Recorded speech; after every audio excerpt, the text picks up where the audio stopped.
você quer se conhecer mais? Quer ingressar em um processo de autoconhecimento, saber por que você reage a determinadas situações de uma forma, entender seus padrões de comportamento, conseguir identificar suas características positivas, suas vulnerabilidades? Então fica comigo até o final desse vídeo, porque hoje a gente vai ter uma conversinha aí sobre autoconhecimento, sobre teoria cognitivo-comportamental, como é que ela te ajuda nesse processo de autoconhecimento, algumas estratégias dessa teoria, né, para te ajudar aí a se conhecer melhor, tá certo?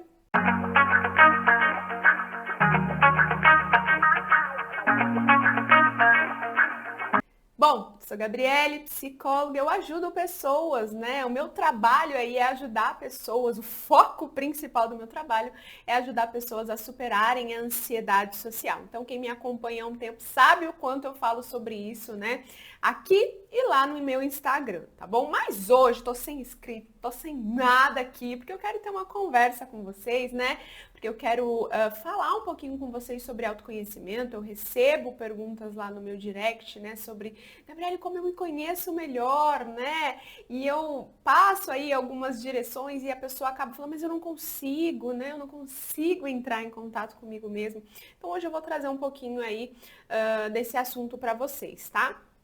E para isso, né, eu quero falar um pouco sobre a terapia cognitivo-comportamental, né, a teoria aí de Aaron Beck, porque eu acredito, gente, e posso dizer, né, no meu pessoal, eu aplico as técnicas e tudo mais, e eu posso dizer que essas estratégias da cognitivo-comportamental me ajudou a identificar meus padrões de comportamento, a entender determinadas situações, a compreender por que eu me comporto de determinada maneira, tá? Então, para que você consiga usar isso, né, aí na sua vida, eu vou explicar um pouquinho sobre a terapia cognitivo-comportamental, vou te falar um pouquinho dela para você conseguir entender, tá bom? Então, Aaron Beck, né, ele foi um psiquiatra, né, e ele que trouxe aí essa teoria para nós, tá? E ele começou a testar, né, essa abordagem com pessoas com depressão, então essa teoria, ela é padrão ouro para vários transtornos, né? Transtornos de ansiedade, depressão. Quando eu falo padrão ouro, tá, gente? É porque, de fato, ela comprova, né? Ela traz aí embasamento de que ela funciona, né? Na remissão aí dos sintomas de alguns transtornos. Então, por isso que a gente fala padrão ouro, né? E aí, o que Aaron Beck diz na teoria dele, né? Ele fala que as situações que nós vivenciamos na nossa vida, né, elas são situações neutras, né? Somos nós aí que vamos, através das nossas crenças, dando conotação, dando cor, dando sentido e interpretações para as situações, tá? Então, primeiro ponto que você precisa entender aqui, Gabriele, tá, mas de onde vêm essas crenças, né? De onde vêm aí as suas crenças? Bom, gente, as nossas crenças, elas vão sendo construídas aí ao longo da nossa vida, tá? Através aí das nossas vivências com os nossos cuidadores, que são os nossos pais, tios, avós, não sei, né? Quem é a pessoa aí que te criou, que cuidou, que foi seu principal cuidador, a maioria das suas crenças vem daí, né? Mas vem também, obviamente, do que a gente consegue observar do mundo ao nosso redor, né? Professores, colegas, daquilo que a gente ouve, que a gente vê.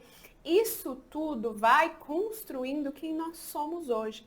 Tá? Então, grande parte de quem nós somos vem aí dessas vivências, dessas experiências que nós tivemos com essas pessoas lá atrás, tá?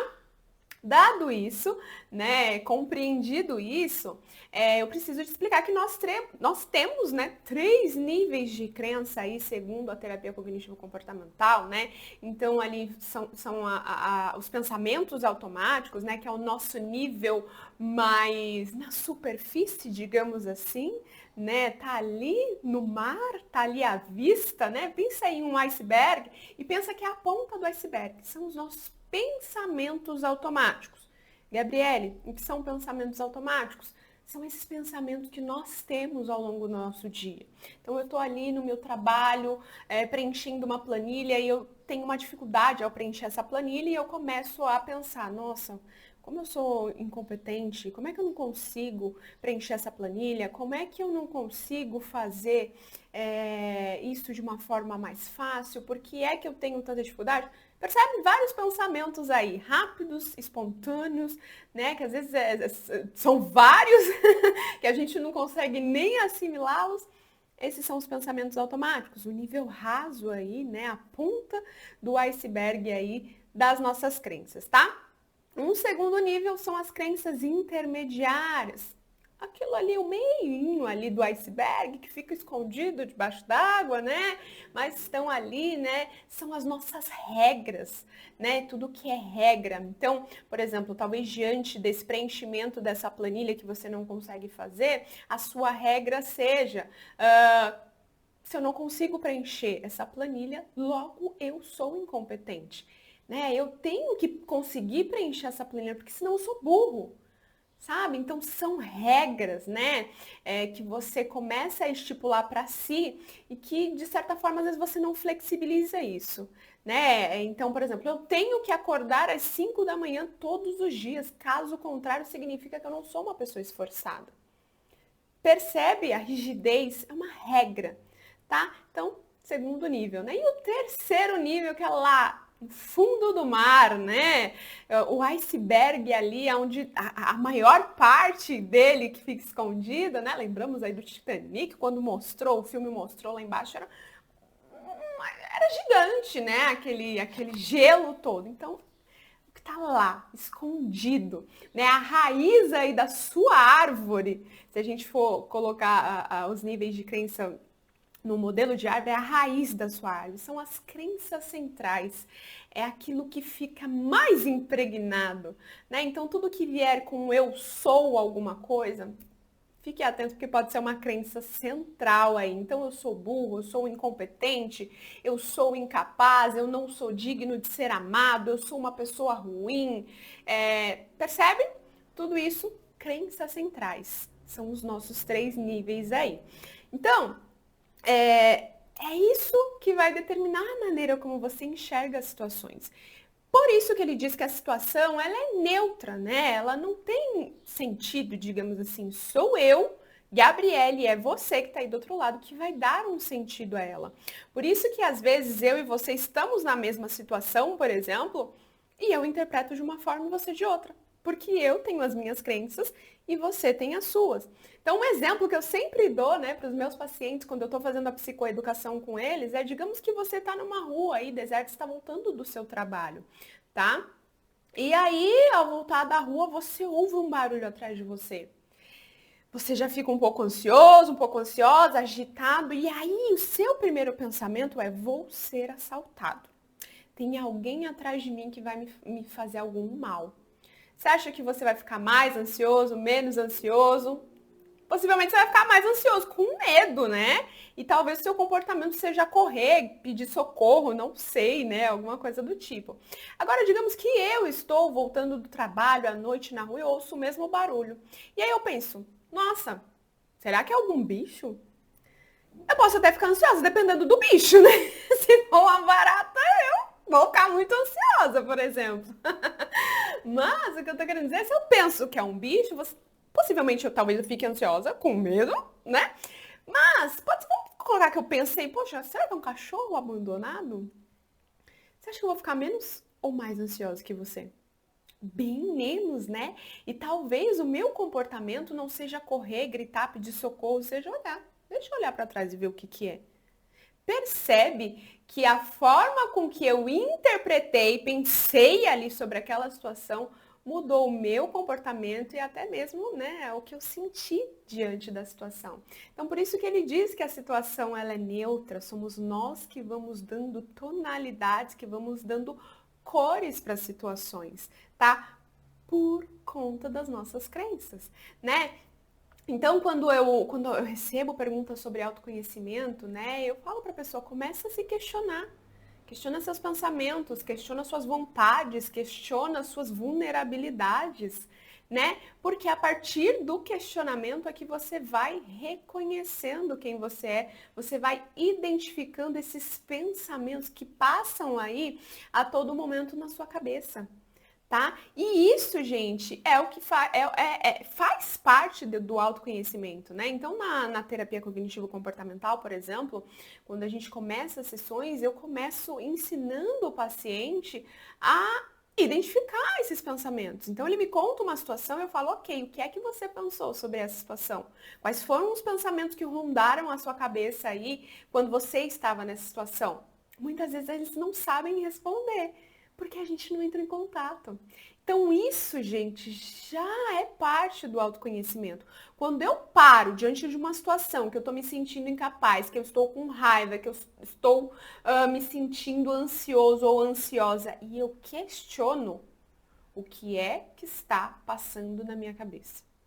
Que tipo de pensamento eu estou tendo que está me gerando essa ansiedade? O que tudo isso está significando para mim?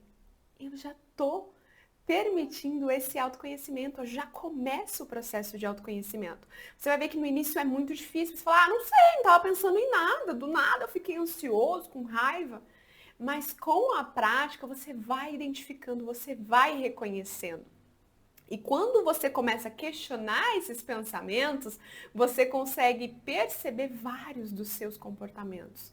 Então, às vezes você vai perceber, nossa, Gabriele, sempre que eu estou diante de uma situação, que eu estou sentindo que eu não vou dar conta, o exemplo da planilha, estou preenchendo a planilha e acho que eu não vou conseguir terminar de preencher, não vou saber fazer as fórmulas, eu me sinto incapaz. Logo, Gabriele, eu percebi que eu evito a situação, que eu procrastino, que eu peço para outra pessoa fazer, né? Ou que eu me justifico demais. Então você vai até mesmo identificando os comportamentos que você tem diante dessas situações, né? Então, quando a gente fala de procrastinação, muitas vezes, às vezes é o medo do fracasso.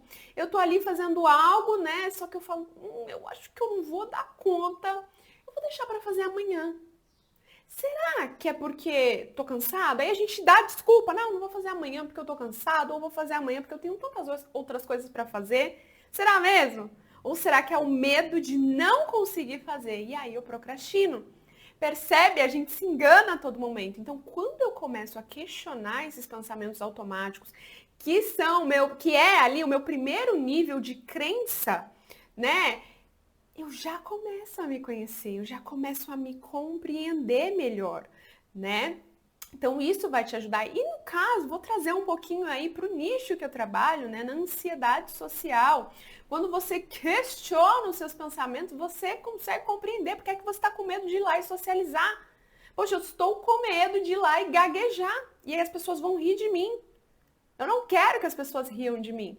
Ou, Gabriela, estou com receio de ir lá puxar assunto, porque e se a pessoa virar a cara e me rejeitar? Eu estou com medo de ser rejeitado. Percebe, gente, como isso tudo já é autoconhecimento, né? Só que a gente esconde muitas vezes isso porque, obviamente, a gente quer se proteger. Né? Mas nada melhor do que saber o porquê dos seus comportamentos, o porquê das suas atitudes, gente, né? Isso é que te proporciona aí o processo de mudança. Tá? Inclusive, né, no protocolo de tratamento da ansiedade, por exemplo, a gente faz um trabalho muito árduo em cima disso, em cima desses pensamentos. Né? Eles precisam entrar em contato com os pensamentos para que a gente consiga acessar aí o padrão, né, de comportamento dessas pessoas para que eles comecem a mudar, para que eles comecem a se desafiar. Né? E no protocolo de tratamento de ansiedade social, se desafiar é se expor à situação. Né? Se expor à situação para quê? Para você testar aquela sua crença. Então, sua crença é: eu vou socializar, vou passar vergonha e vou ser rejeitado. Um exemplo. Só que quando você vai lá, socializa, né, e você se permite olhar a situação de uma outra forma, através de uma outra perspectiva, você vê que não foi bem assim. Nossa, você termina a socialização falando, nossa, arrumei um novo amigo, uma nova amiga, troquei um contato ali. Né? Então, o desafio é justamente se expor aquilo, porque você coloca, eu costumo falar, pega o seu pensamento e coloca ele contra a parede. E começa, olha, agora eu vou te questionar, querido. Não é bem assim, não vou mais acreditar nas suas verdades, né? Então, um ponto importante, tá? Grave essa frase, anote, cole em algum lugar, deixa aí no bloco de notas. Pensamento não é fato, gente. Nem tudo que você pensa é real. tá? Por isso que você precisa questionar. Então, se você que está aí do outro lado, né, quer se conhecer melhor, eu acho que esse seria o ponto número 1 para te ajudar aí, o início da sua jornada. Comece a se questionar. Questione, questione, questione, questione. Por que é que eu tô me sentindo assim? Sentiu ansioso? Sentiu irritado? Usa como seu sinal de alerta para você fazer o seu questionamento. Para ali e pergunta, por que é que eu tô ansioso? Por que é que eu tô com raiva? Por que é que eu tô com medo? Né? Então acordou, ai, uma irritação, uma ansiedade. Por que é que eu tô me sentindo assim? E aí vai avaliando, né? Então às vezes você vai perceber, poxa, porque hoje eu tenho uma apresentação no trabalho, eu tô ansioso. Tô achando que eu não vou dar conta. Né? Então comece a se perguntar, por que é que eu me comporto dessa forma? Por que é que eu tenho um comportamento que eu não gostaria de ter? Por que é que eu faço isso? Gente, a pergunta é a chave do processo de autoconhecimento, certo? Então, e essas crenças, tá? Tudo que eu trouxe aqui, esses 3 níveis de crença, eles podem ser flexibilizados, eles podem ser mudados, né? E é através desse questionamento, é através do questionamento que você entra em contato com a possibilidade de uma flexibilização dessas regras, dessas crenças, tá? Então, eu acho que para uma primeira conversa nossa, olha, até o Todd tá querendo participar da nossa conversa. Eu até fiquei em silêncio, né, para ver se o que ele ouviu. Mas enfim, então, para esse nosso primeiro bate-papo, né, sobre autoconhecimento, eu vou dar uma pausa aqui, porque eu vou conversar com ele, gente, só um minuto para ele não nos atrapalhar. Voltei. Voltei, perguntei, Todd, o que é que você está vendo aí? Mas enfim, voltamos, né? Então, para essa nossa primeira conversa sobre autoconhecimento, né? Eu diria para você começar a se questionar, tá bom? Mesmo que você não encontre respostas nenhuma. Gabriela, eu pergunto, por que é que eu tô, por que é que eu tô me sentindo assim? O que é que eu tô pensando? Eu não encontro. Todos os dias, prática. Né? Você vai começando a entrar em contato com isso, você vai olhando, você vai reconhecendo aquilo que você está pensando, tá? Então, se questione, certo? E isso, gente, isso que eu falei sobre as crenças, não é só para pessoas com ansiedade social, são para todos nós, tá? Esse processo pode ser feito por todos nós.